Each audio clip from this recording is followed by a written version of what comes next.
Who knows what Jay-Z, J.K. Rowling, Bill Gates and Oprah Winfrey all have in common? Okay, I will tell you then. They have all overcome failure in one shape or form to go on to gain success in their respective careers. Welcome to My Perfect Failure. Join us as we delve into the world of our perfect failures. We will interview, explore, and discuss how our perfect failures can lead us to success. Join us and tune in. Welcome everybody to another episode of My Perfect Failure. Today, I'm super excited because I have another amazing guest for you. So my guest today has a PhD in educational psychology. She's the founder of the NJ Divorce Mums blog and the My Steps in Time blog, and has written for the Huffington Post. She is a survivor of domestic violence and a domestic violence impact speaker and educator. In her new book, Domestic Violence and Awareness, A Listen for the Whispers of Abuse, she helps readers understand the experience of victims beyond only looking for physical harm. So a very, very, very, very warm welcome to My Perfect Failure, Dr. Jennifer Gardella. How are you? I'm good. Thank you so much for having me on, Paul. I really appreciate your time. Yes, yeah, well, thank you. The thanks goes to you. I was saying to you before we hit the record button that I'm excited to meet you. I've not met you, I guess, virtually. This is the first time, but obviously we're going to cover quite a difficult subject. So that's something that I'm keen to know more about, because I know that there's people suffering, maybe in silence, even as we speak. And I love the fact that not that you've encountered this difficulty, but I guess you've got this mission really to support people that are suffering at the moment. And if this podcast can sort of find its way to anybody, that we can give a seed of hope, a seed of what they can do just to kind of seize control of their life again, that would be fantastic. So yeah, so thank you. Thanks. Yeah, it would be great, right? Not just the victims and survivors, but also to those. So many people struggle not knowing what to do and how to help a loved one or a colleague that they know that is in trouble. So it's important that they know the signs and the supports that are available. Yeah, absolutely. Absolutely. So with that in mind, I guess in your case, obviously sadly you were a victim of domestic abuse. I guess, when did it become, I guess, apparent to you that actually I've got a problem here and I am a victim? Was there kind of like a lead up from actually when it happened and you don't really acknowledge it or understand it, and then you get to a point where actually this is a problem, I need to start, I guess, trying to get some control back?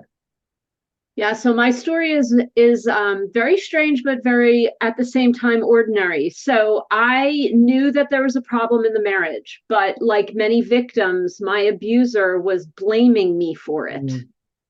So his rage, out of control screaming, his constant criticism, he blamed on me. If I could just get my act together, if I could improve.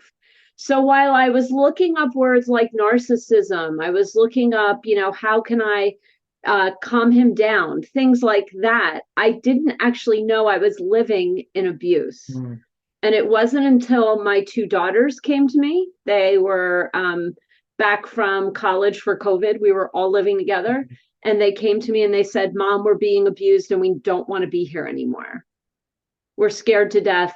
When he starts to scream, this is domestic violence. We need to leave."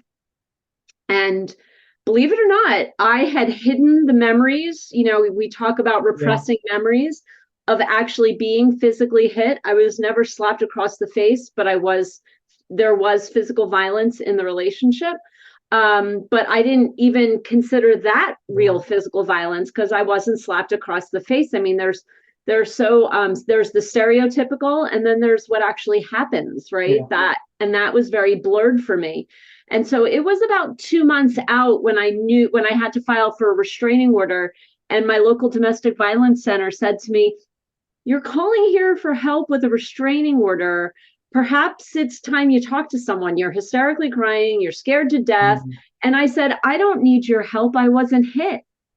And that volunteer on the phone that day saved my life, because she started to talk to me about what domestic violence includes. Yeah. And it is so much more than broken bones and bruises.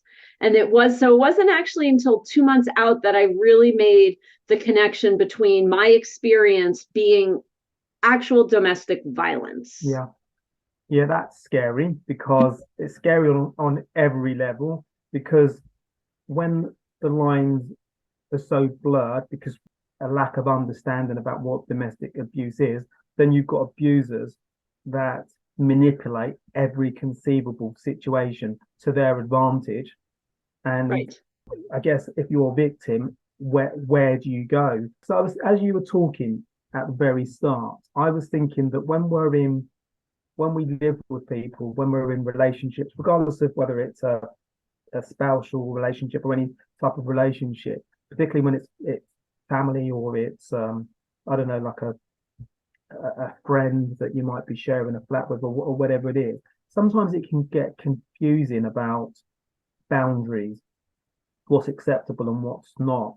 And I think, and I don't know this, but it's just a hunch, having not been an expert, that people can, particularly people who are the abusers, they really can manipulate, and it can be really confusing if you're the victim to kind of, and not even from a domestic abuse perspective, but from any perspective. So it's a million times worse for domestic abuse, but to really understand, have they crossed the line? Why do I feel like this? Should I say something? Or maybe I'm being stupid. So maybe you can elaborate a little bit more on that. Yeah, that's a great point. Abuse can happen in all sorts of relationships. It can happen parent to child, child to parent. It can happen with your employers, with your colleagues, Yeah. with people that report to you. There's lots of different types of abusers, your neighbors, your friends. It can happen. It happens in friendships all the time. And here's my line in the sand.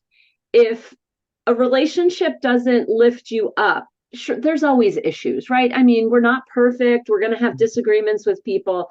But overall, if a relationship doesn't lift you up, and if you're always feeling terrible when you're with a person, it's not healthy. If they don't respect your boundaries, it probably has some tinge of abuse to it, if not being completely abusive.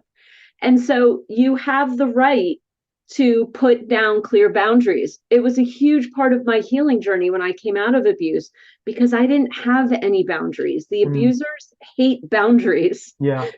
They want to control everything. And I had gotten into some slippery slopes with my own children. Not that they were abusers, but that I was just trying to make everybody happy.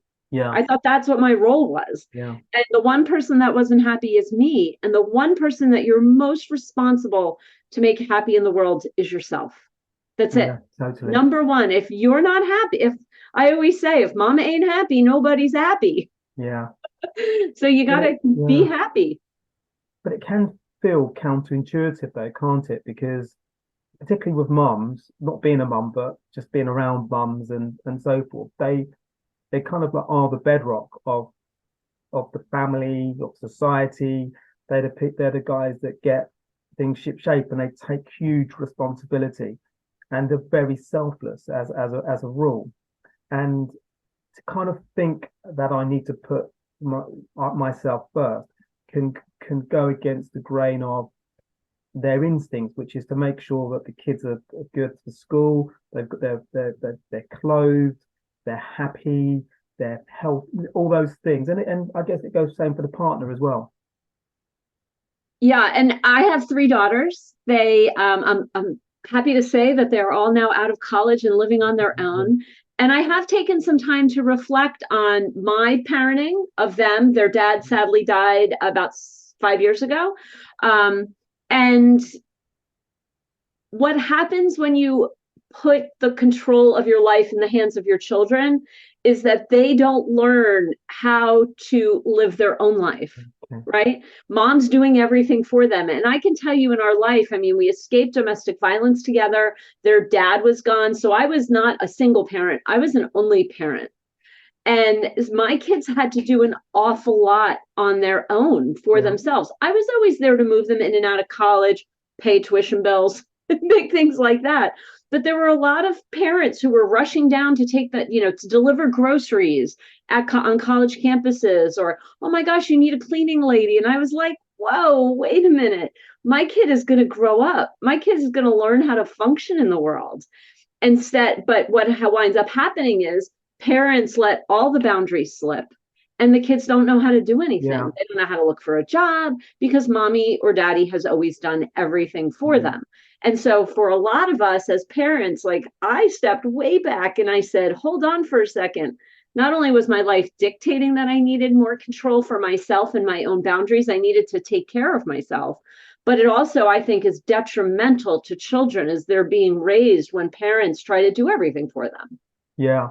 I'm not a parent, but I can definitely see the logic in what you say. And obviously I've been raised, and my mum's done more for me. I'm sure she would, if she was here now, she would 100% agree with that she's probably done more than she needed to do. And I think that goes a lot for many mums that I know, whether it be within my family or beyond that, whether it be friends and so forth. So, but I guess it's difficult for parents because you're so loving, particularly mum, and you kind of just want the best for your kids, and you kind of lean into making sure everything's all right. And that, I guess there's always that balance. There's a line between wanting the best for your children and then wanting them to be independent human beings. And that's the problem that I see now, is that parents want to do everything because they want to almost remove all barriers. But you know what? When you have, as you said, as your podcast is called, Your Perfect Failures, those are the moments, the times in life when we learn the most. Yeah. So when my children, one of my daughters, I won't name any names, but went to a school where housing was abysmal. Right. So her and her friends were going out looking for their first apartment, or maybe it was their second. And I watched them look at a place. They were going to be living in an attic. One of them was going to be living in an attic. It was really hot up there. I was like, you might want to air. And then I went, wait a minute. Let them figure it out. If they're hot, they'll get an air conditioner if they need it. They'll never make that mistake again. And sometimes we have to learn by doing. And if we don't allow our children to kind of get out there and spread their wings a little bit, they actually then don't learn boundaries either. Yeah. And so they get very confused. Like, my kids know they report into bosses. They have responsibility. Mom's not going to call and save them. So sometimes kids still do call their parents. My boss has just asked me to do this. What do you think? So yeah, but I totally concur with that.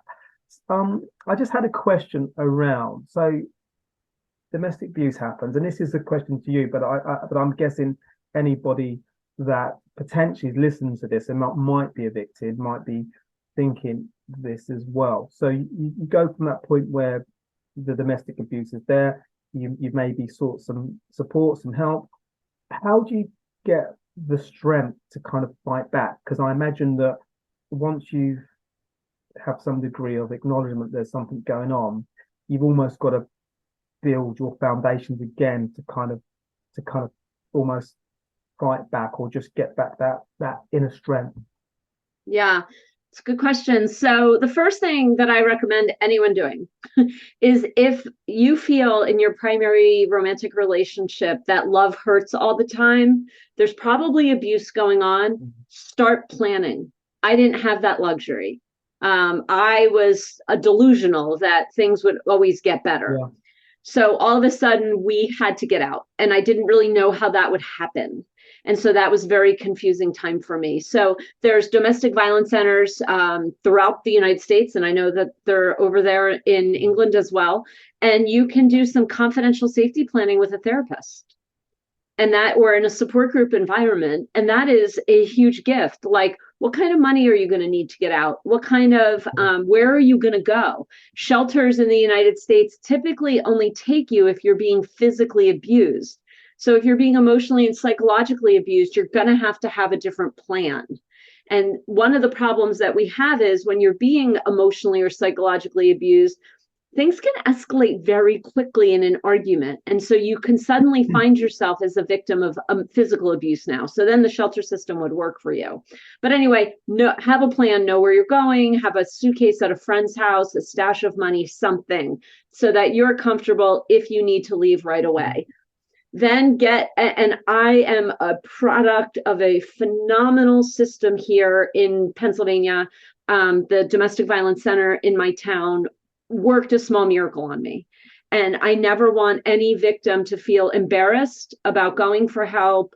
And just, I laid down at the proverbial door and just bared my soul. Like, I needed help. And I guess in that there was strength, but I didn't feel strong at the time. The only thing that I was concerned about was I knew that there was something wrong. I wasn't really sure what was going on. I didn't know what was wrong with me at the time. And I wanted help to figure it out because I never wanted it to happen again. And so the first piece of strength is make that confidential, anonymous call to your local domestic violence center and set yourself up with therapy immediately. They will be able to guide you once you escape through resources and hold your hand as you do the healing. It was a transformational process for me. Okay. I'm so glad that you were able to find the strength to navigate that system. And obviously now we're talking now. I was just thinking around that when you live with somebody, okay, and you're in that scenario, clearly you have to be very clever about how you go about making the calls and how because I guess that most abusers, they want to maybe control a lot. So you kind of have to be quite clever, I imagine, about how you initiate the steps and about how you move along to a point where you can exit. I don't know whether you can expand upon that. Yeah. So first of all, whenever I talked to a friend on text messaging about what was going on in the house when I was still living there, I was always erasing the text messages immediately. Okay. But you have to be careful, right? Because some abusers put keylogger software on phones and on computers. So not only like they may get a double set of messages, they may get a copy of all your text messages and you wouldn't even know, which is why, again, here in the United States, at least, you can get a separate safe cell phone, either from the police or from the Domestic Violence Center. So as long as you hide that well enough, you have a method to communicate with your people while you're still in the relationship. The other thing that really protects you when you're in the relationship, and I did not have this because I did not acknowledge it at the time, is your abuser's not going to change. So rest assured, the abuse has, as a victim living in abuse, the abuse has nothing to do with you as the victim. It is not your fault. And I took great strength from this after I had left and learned it. So the abuse, you just are the one that he selected to abuse. Okay. It could have been anybody. And if he's picking on your weight, he would pick on the other person for their weight. It has nothing to do with you personally. And that really does help a lot of victims to know they fell for a scam and there's nothing wrong with them. And the second thing is, nothing, like I said before, nothing's going to change them as an abuser. They're an abuser. End of story. It's not an anger management issue. It's not a drug and alcohol issue. They are a domestic violence abuser. And the pattern that we have is that they do not change. So there's very few abusers who get help, any sort of mental health assistance. They believe that they are perfect and they don't see any problem with them. Typically, they're controlling things like the money in a relationship. Yeah. They're controlling the schedule. So those kind of things are really important to realize. It's not your fault and there's nothing you can do to change them. The only thing you can do is leave with safety. Yeah. I watched an interview you did, and I possibly it was on this interview, but I'll ask the question anyway. It might ring a bell. If not, hopefully the concept rings a bell. But I think it was almost around the idea that obviously within a relationship, husbands and wives, they have similar friends. So, you know, the victim could go to your friends and say, look, this is going on, it's been going on for a while.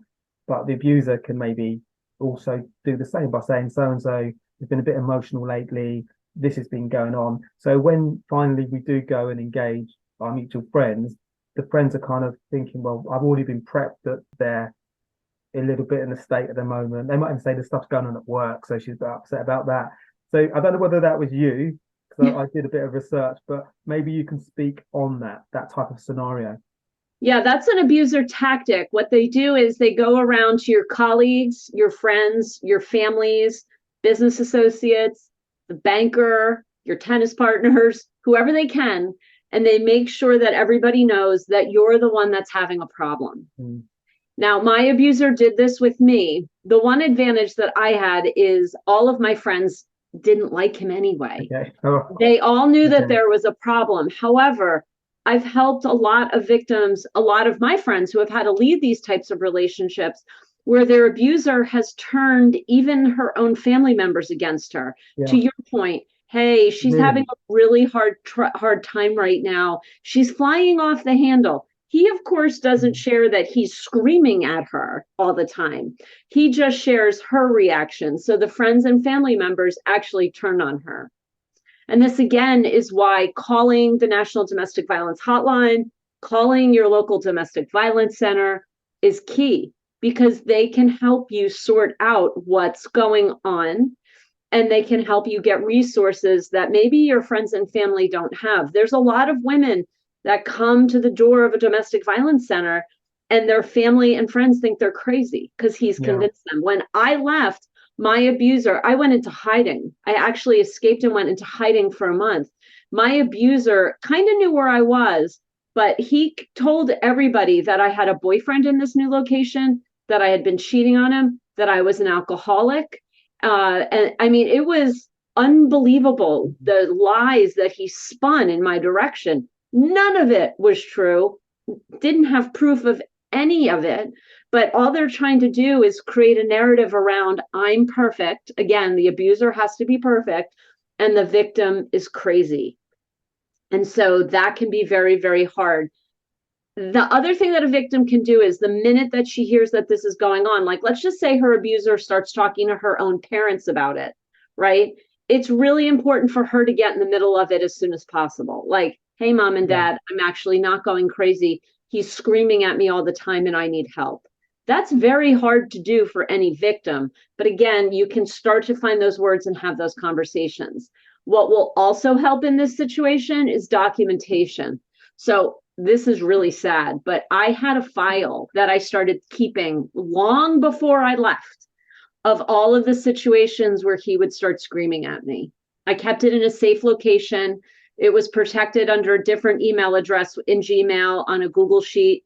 And I also kept a separate file, a handwritten file, locked in my office drawer, so that I knew that I wasn't crazy. Yeah. And you can start to share that with certain people, like, this is what's really going on in our home right now. He's screaming at me again. Here's what he said. It's incredible that people have to go to those lengths, because you don't realize what people go through. You and I spoke a little bit before we hit the record button about the pandemic, and I mentioned around sort of a local shops local to me that they put domestic abuse cards. People can just put their business card there. Somebody had put a domestic abuse card there so people can pick the cards up if something they're interested in, and those cards went immediately. And I was surprised, because just having obviously I'm aware of the term domestic abuse, but you don't really, if you're not a victim of it, you can't really appreciate what people encounter on a daily basis. I guess even when you're not being victimized, it's probably in your head all the time, because it's all you can think about. So it's difficult to function, because you're either waiting for a text, a phone call, them to come through the front door, them to pick holes in what you know will be textbook stuff. So it must be never ending. Yeah, you're always walking on eggshells. So you never know what you're walking into, or when they come home, what's going to come home to you. And it is a fear of, I used to clean the entire house, and he would come home from a business trip and find one speck of dust and make me start scrubbing the kitchen counters. Right. All right. And screaming, why don't you take better care of our home? And I'd be like, I cleaned, I vacuumed. Like, most people would be thrilled if someone even attempted to do anything, right? Yeah, but the abuser they're wired. This is the interesting part about an abuser also, Paul, is that they are wired. It's unbelievable to always be able to find a problem. You can take them to the most perfect restaurant. They will find a problem with your selection. They won't like the food, the location, the parking spot. It's masterful what they do. It's deceitful and almost diabolical, but they are wired. So again, victims just have to realize they will never win. You can never have a pleasant day. What's not interesting, as perplexing, is that abusers, it doesn't feel to me like a very happy existence. The fact that you have to always critique somebody, cause an argument, upset somebody, cause the situation. There's clearly a lot more going on that I can ever understand at this point. But it doesn't sound like, to my mind, I want to be happy. I want to laugh. I want to talk about fun things. I don't do it often enough as it is. So the idea of just challenging, upsetting, violence, there's a whole raft of things there. But it just sounds a bit perplexing. It is, until you do your research and you learn. And that's one of the great things that I learned during my therapy journey from my domestic violence center. So, and there's a lot of writing on this as well. What happens is the abuser is really very shallow on the inside. They're not happy. Okay. And rather than fix what is broken inside of them, typically there was some sort of a break when they were younger. Mom and dad were always fighting. Mom started to have an affair. Something happened. There was a divorce, and parents started screaming at each other uncontrollably. And the abuser felt very out of control, but could not do anything about it. And so, and no one got him help.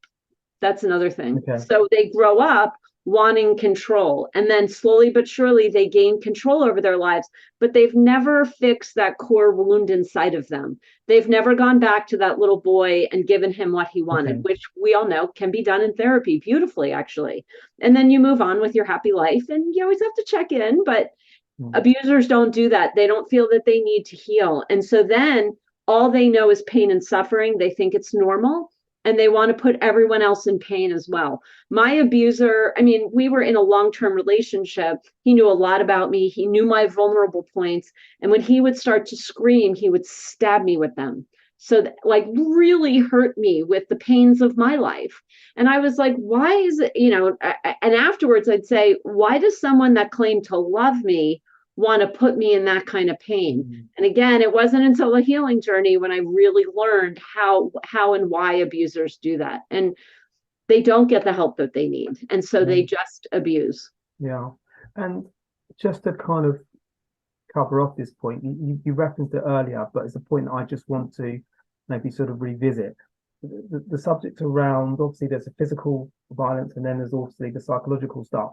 And I'm doing it for people that are listening, where you get the psychological stuff. I read somewhere that you wrote or you said that you possibly even said it during this conversation, just around that if you call somebody police or whoever it may be, you feel more confident in your conversations about talking about physical stuff. But when it's emotional stuff, I guess particularly for victims, they might feel slightly confused about how to engage anybody around that. So maybe if you can elaborate a little bit around that, if you don't mind. Yeah. So the first thing a victim needs to do, you need to do something to start to sort out what's happening, right? So you need to do, for me, it was a lot of journaling. Like I said, I was recording incidents. I was looking for patterns. I was thinking, what is going on here? And then you need to do your research, look up emotional abuse, look up psychological abuse, and you'll learn about the big topics like gaslighting, shaming, about all of these tactics that your abuser uses. And then find someone that you really can confide in, whether it be a therapist, a friend, a colleague, someone that you know well, and say, this is what I'm experiencing and this is what I've learned. Because you're probably going to shock the person you're talking to, right? Because they don't know anything about it either. Mm-hmm. And so when you can go to a confidant, and again, they're hard to find, again, you can call in to find that person for you and start to find the words around, I've been abused. Yeah. And thank you for that, because I think it's, if you're a victim and it's sandwiched physical and maybe there's more emotional, then I think it's important that they know how they can, I guess, deal with that situation. What I wanted to ask you is around the sort of friends. So when you speak to friends, or since this has happened, for some of your friends, obviously they didn't like him, but were they surprised? Shocked. Shocked. They were shocked with how bad it really was and what I was living in. So those that had experienced him were not surprised because they didn't like him and they didn't like the way that he treated me anyway. Yeah. What was hard to deal with at first were when I would tell friends stories of why I left. So friends that had never met him, or friends that were just, and I was telling the stories too for the first time. I always start with the famous dishwasher story. I was screamed at for the way that I packed the dishwasher. And it was always this thing. Now, I have a PhD in statistics. I somehow made it this far in life without killing anybody with my dishwashing skills. So, I mean, how bad can it really be, right? Like, let her pack the dishwasher as she wants to. Beyond that, a lot of people would look at me when they would hear the stories when I would share, and they'd say, oh my gosh, why did you stay with that? Like, why did you put up with it? And they don't understand that I was trauma bonded to him. I was madly in love with him.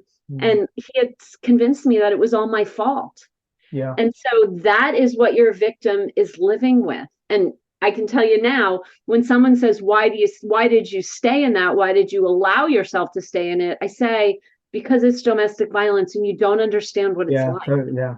Let me tell you. And then I educate them, and I'm very kind about it. But that was the reaction of a lot of people. Why did someone like you stay, Jen? You own a business, you have a PhD, you had 3 children, you were financially separated from him. Why did you put up with that? Because it was domestic violence and I was trauma bonded to him. Yeah. I've never heard of that term, trauma. Trauma bonded. Yeah. Yeah, it makes sense. So I want to get into the book in a second, but just one question that springs to mind. So you mentioned earlier that you had to, I guess you worked out, or what, you got the strength together, then you worked out that you were going to have to disappear for a month. What was that process like to get to that point? Because that, to me, having been thinking about that since you mentioned it, that takes, to me, a lot of strength to go from this really difficult moments and then to work out a plan. Then you've got to execute the plan. You've got to presumably you've got to make sure that he's not there. You've got to work out what you need, where you're going to go, how long potentially I'm going to be away for, how I can potentially restrict his ability to find me. So there's a lot that goes into that. It's almost military precision. So it'd be great to get some capture around what that was like. Yeah, I actually had a very unusual escape. So we had been talking for about a day, about 24 hours before I left. We had been talking about my daughters. So we were a blended family. This was the second marriage for both of us. And we were talking about the fact that it wasn't working during COVID, right? Everybody was home all together. We were very misaligned on the disease and how we were going to be acting. And my kids didn't have a place to go. Their father had passed away. So that was very difficult. They were with us 24/7. And so I said, maybe we should just put a plan in place and the girls and I will go spend some time away. I thought at that time we would be renting an apartment close by. What wound up happening was I got really nervous and we wanted to leave right away. And we wound up jumping in the car and going to my middle daughter was a student in Pittsburgh, which is about 6 hours away from our home. And her apartment was empty because the school had closed. And it was available to live in. There were beds and pots and pans in the kitchen and some plates. The kids had coincidentally left that stuff. And so we had a very safe place to go for about a month. The Wi-Fi could get clicked on. The electricity was still on. As we were on our way to Pittsburgh, and we packed up the car in like an hour and we were out. On our way to Pittsburgh is when my daughters actually told me that they never wanted to go back to live with him again and that they were scared to death. And so it became okay, how is he not going to know where I am? Because he didn't have the address yet. So I had to protect us from that.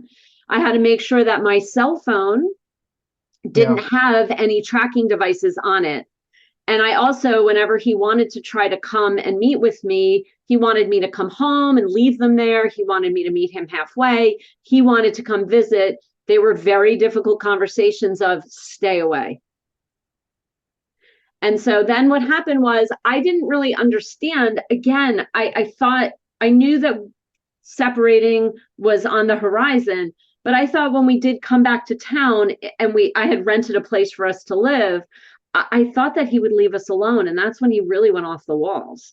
So post-separation abuse was the stuff of horror movies. And so that got very, very difficult then. But yeah, that's how it happened. We kind of thought about our options. I mean, I had 2 adult daughters with me also who were able to help me put plans in place. Right. I mean, they're in their early 20s at the time, but they were like, wait, what about this? We can go to the apartment in Pittsburgh. I'll get the Wi-Fi turned on as I'm like packing the car with my computer. So it was very like I had a little bit of support in that. But women who escape in the middle of the night with young children in their pajamas, those are the ones that really need to like run to the domestic violence center. Yeah. Call immediately. Yeah. And there potentially women around the world that might be doing that tonight as we speak. They might be crafting how they're going to do it as we speak now. Right. So your phone, had he been tracking your phone or emails? No. So I'm a social media and blogging consultant by trade. So I was able to lock down a lot of my digital life. Interestingly enough, I didn't think about it until a couple of days we were into Pittsburgh and a good friend called. She had heard that we had left. She had heard that, we were far away. And she said, let me tell you how to do this. Okay. And I was able, and I had changed all my passwords and the phone was a concern, but she kind of walked me through some things that I could check so that was okay. What became concerning when I got back was the amount of stalking that he was doing. He seemed to show up different places, like very coincidentally at odd times of the day. And so the police got very concerned. My phone was checked for tracking devices. Victims need to know that these are real possibilities, right? Like they can put a tracking device on your car. You'll have no idea. Can't service providers check that? Yep. Service providers can be instrumental. You can walk into like your cell phone service provider and they can be helpful. Okay, cool. So if anybody has any concerns about that, they can go into their service provider right now, hand the phone over and say, look, I'm a bit worried about this. Can you quickly check for me? Exactly. And even your computer, you need to have it checked for keylogger software, which the systems just get more and more advanced, so it can be hidden very easily on your desktop. So be careful. And that would be more tricky because you don't really take your laptop into. You don't really have a service provider, do you? Like a Vodafone, that type of thing.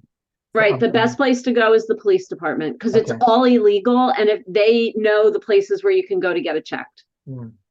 Yeah, and it should be illegal to get that sort of software anyway. But anyway, I'm going down a rabbit hole. I'm going down a rabbit hole with all that. So, so the book. So tell me about the book. How did that come about? And I imagine when I was writing that question, an obvious question, but I was wondering what was that like? The process of putting that book together. Was it emotional? Was it empowering? What was the process like?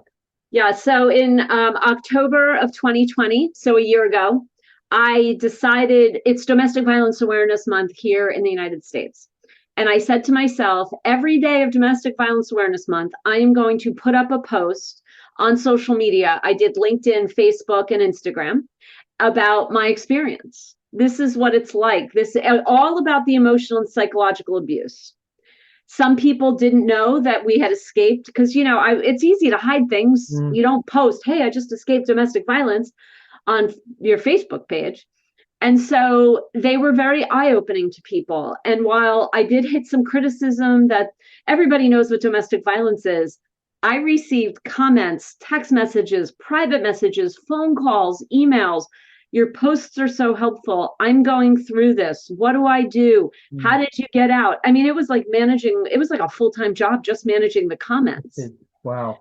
And at the end of the month, so I had about 31 of them because that's a full month. A friend of mine who is a psychologist here said to me, where are you getting this content? I need it for one of my clients. And I said, this is my life. This is what I lived through. And upon hearing that, my very dear friend, Mary Fran Bontempo, said to me, you've got a book here, publish it. Put these things together and publish it. So I put them all in a Word document because that's where you start, right? Yeah. And I said, okay, like they were written a little haphazardly. So over the course of 6 to 9 months, I put them all together and I said, this is getting published for the next Domestic Violence Awareness Month. And so it was published right at the end of September, right in time for October 1st. Okay. Yeah, very empowering.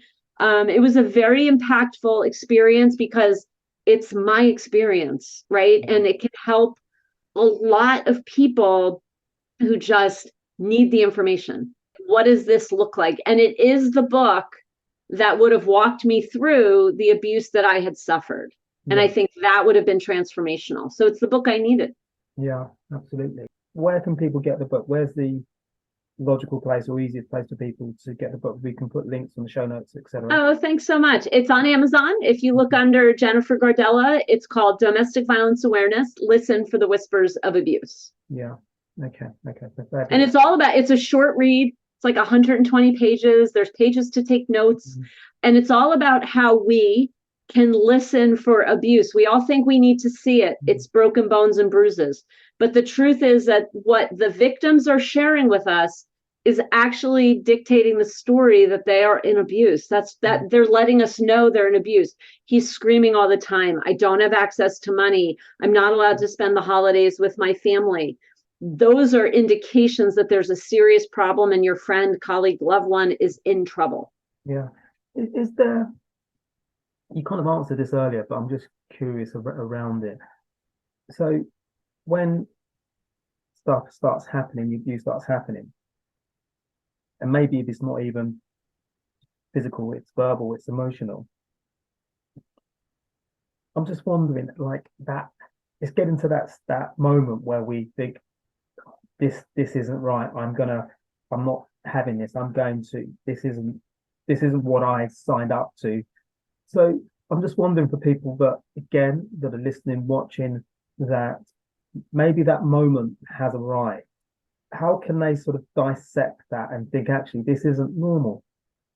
Right. So again, if love hurts, if your love hurts, if your primary relationship regularly hurts your feelings and you are insulted and you are called crazy and they blame you for everything and they're lying and blaming you for their lies, you've got an abuser on your hands. Yeah. So again, sit in the power that it's not your fault, and then find resources near you to get some support and figure out good next steps.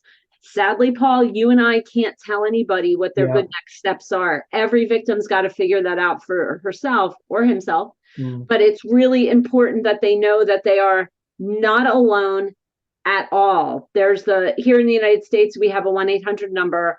It's the domestic violence hotline. You can call and do all of your safety planning with them right now. Okay. And I guess for family and friends, are there any things that we can be more, and work colleagues, whoever it may be, that we can do, which is going to maybe support in some respects? Is there anything that we could do? Yeah, this is fantastic. So the first thing is listen to your friend. If they are reaching out to you to share stories of problems in their relationship, they're desperate. They want you to wave a magic wand and make it all go away. So if anyone's listening, for those of you who are listening, we did just lose power and I had to reconnect in. So the question was, what can we as friends and colleagues and family members do? And the answer is simple. Listen. If they're telling you things, they are dying for you to wave your magic wand, and they know that you can't help at all. But they need you to listen. It's so important. And if you as an individual are struggling with what to say and how to get them support, you too can call your local domestic violence center. I'm actually now a trained advocate, and we take calls like this on the hotline all the time. Okay. Hey, I've noticed that my sister, mother, friend, boyfriend, friend, brother is experiencing something strange in their relationship, and I don't know how to talk to them about it. And there's a great line that you can use with anyone who's sharing with you. Continue on. I'm here for you. Tell me more. Okay. And keep them talking. Point them in the direction of services. If you're available to give them support beyond, if you can say, keep their suitcase for them. Make sure they know that they're not going to be alone. A very good friend of mine here held space for me, physical space. We'll always have a couch or a bedroom available for you. That was incredibly helpful as well. Okay, amazing. And so a random question. So if there's somebody watching who thinks, actually, I think I'm an abuser. I think that I exhibit a lot of maybe the emotional stuff, maybe there might be some physical stuff. Are there things that they can do if they're at that point where they want to kind of fix it? Are there anything that they can do? As the abuser, that would be phenomenal, right? The best thing that they can do is look at their partner and say, I am going to get help, and find a therapist that will take them on and be open to the process of fixing whatever is broken inside of them. Yeah. So they could go contact the therapist, be open to their partners. I'm going to deal with this. I recognize some of the things that clearly, this isn't a marriage. This isn't the relationship that we both agreed to, or that's how things started out. Okay, fabulous. I'm conscious of your time, so I just wanted to say, I want you're a digital expert and you help people with social media, and that is such an important skill quality. So maybe you can speak a little bit around that, what got you into that, and how people can contact you if they need support in those areas. Yeah, thank you so much. So I'm a social media blogging expert. So I help small business owners put out a strategic digital marketing plan based on their ideal clients. I do their keyword research. We write an editorial calendar, and on a regular basis, we blog for them and share on social media. So you can find me by visiting my website, jennifergardella.com, and there's a link at the top right corner to book a call. And I'd like to talk with anybody. And I also take calls often from small business owners who know that they can't afford a social media expert, but who have questions and just want help. So as my schedule allows, I talk to those folks as well. And I'm in this business to, build a business and build some wealth. But at the same time, I'm here to help people. And so I hate when people sit confused. So if you're confused about anything, please reach out to me. You can also follow me on Instagram at my handle is Dr. Jennifer Gardella. And we can DM there as well if they don't want to book a call with me. And I'm always available to answer questions. Okay. I think in terms of that area, social media, growing our brand, growing our profile, whether it's from a business or an individual, I think that is a challenge for big businesses and small businesses and us as individuals, entrepreneurs. So I think what you do is wonderful. I listened to your is it Hot Mess to Great Success podcast earlier. I've taken notes around how I can show up better at conferences. So you've already got a new subscriber and a fan there. So I look forward to putting those details on the show notes. And in terms of people contacting you, I guess there's two streams. There's obviously the digital social media, and then there's the other area of domestic abuse. So what's the best handles for people to reach you on? Yeah, again, my Instagram would be great. And also, you can just book a call with me if you want to talk jennifergardella.com is actually, I had to hire a branding specialist recently because really? he didn't really know how, I didn't know how to blend my work life with my passion project, Yeah. right? They're not connected, but they are, because here in the United States, I like to work with a lot of divorce attorneys. Domestic violence is an area that divorce attorneys handle, so they know that I know their clients very well. So it's all connected and related, and it's all in the process of being redone. But I'm definitely here to help any small business owner answer their questions. And if they want to come on as a client, they would be, we do, like I said, we do all their keyword research. We have a plan for them, and then we do all of their posting. Okay, amazing. So two very quick questions. So this is one that I wanted to ask, but I forgot to ask. So, so you're an educator in psychology. Done a PhD there. Was that to do with your situation, or was it just an interest you had in that subject? So I'm very honest about my PhD. I was a stay-at-home mom for about 10 years. And I had previously been in a doctoral program, but had left to have my children. And it was sort of an ego trip in the beginning. Okay. I was like, oh, I'll get a PhD and then justify my existence as a stay-at-home mom. And maybe I'll become a college professor. Like, that's a great career to have after raising children. And it kind of set me up to be the ideal social media consultant, because I have an analytical mind. And so I can research the heck out of your ideal clients. Okay, when amazing. you things like keyword research, I also know how people learn. And part of my degree is in statistics, so I know how to measure things. So when clients get these big fancy reports from Google Analytics, I'm the one that can look at them and say, oh, I know exactly what's going on. Okay, I've got no idea what to do with Google Analytics. I know where to come now. And this is the last question. This is the recurring question. So if you could invite 3 inspirational people for dinner, they can be alive or they can be past. Who might you invite? I would invite Bob Berg, who is the writer of Giver's Gain. Okay. Kamala Harris, the Vice President of the United States. And the third one, before the power went out in my house, I had the note so I get his last name right. Brian Moran. He wrote a book called The 12-Week Year. And here's why I would invite these people. Are you ready? Yeah. I highly recommend you connect with Brian. He is phenomenal. I'm reading his book at the moment, I think. No way. I was just how random is that? Yeah. So part of my passion project in domestic violence is working out the way that we can give more, raise money. We can all work, make money, raise money, which is Bob Berg's specialty, right? Giver's gain. You give, the more you get. Kamala Harris is probably the top person right now in the United States that can help domestic violence victims, because she actually has a background in protecting victims when she was the Attorney General of California, I think. Yeah. And Brian Moran is the guy that sets you up to get stuff done. So when come up with a plan to save all the people, he's going to be able to break it down and help us set up the right way to meet our goals. Okay. Fabulous. It's been amazing talking to you. Obviously, it's a very difficult subject, but I think it's really commendable, important, the work that you're doing now. So thank you so much for being a guest and sharing your wisdom and giving lots and lots of people hope, because I think this is a far bigger problem than most of us fully appreciate. So thank you so much. Well, and I want to thank you for being part of the solution. It's a touchy subject.